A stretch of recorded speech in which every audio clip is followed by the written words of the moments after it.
We are naturally drawn to tasty food rather than healthy food because of the way our brain has been designed to respond to pleasure.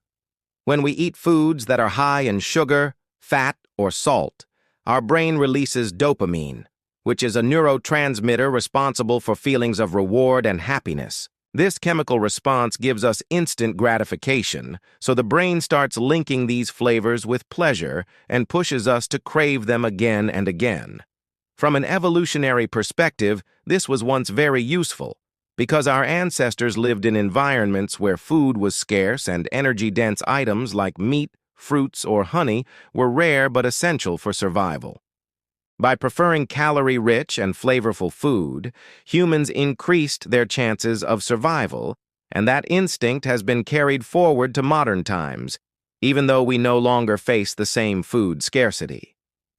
Healthy food, on the other hand, does not usually create the same powerful pleasure signals because it is more balanced and not engineered to overstimulate our taste buds. Although it gives our body long-term energy, vitamins, minerals, and protection against disease, it often feels less exciting in the moment compared to foods that are sweet, salty, or fried.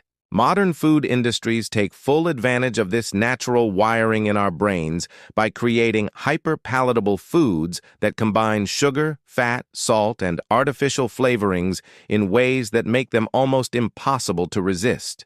These foods are designed to hit the exact triggers in the brain that make us overeat, even when we are not truly hungry, which is why fast food, chips, and sweets are so addictive.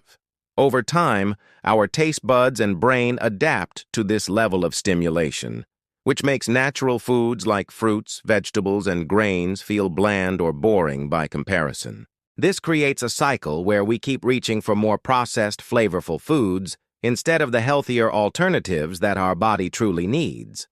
However, the love for tasty food doesn't mean healthy food cannot be enjoyable. It simply requires retraining our palate by gradually reducing processed foods and allowing our taste buds to readjust. With time, people often rediscover the natural sweetness of fruit, the freshness of vegetables, or the deep flavors of herbs and spices, which can become just as satisfying as junk food. The challenge is that our brains are impatient, and they prefer quick bursts of pleasure rather than slow, long-term benefits, so we have to consciously break the cycle and rewire our habits. In the end, our preference for tasty food over healthy food is a powerful mix of biology, psychology, and environment, which explains why it feels so natural, yet so difficult to resist.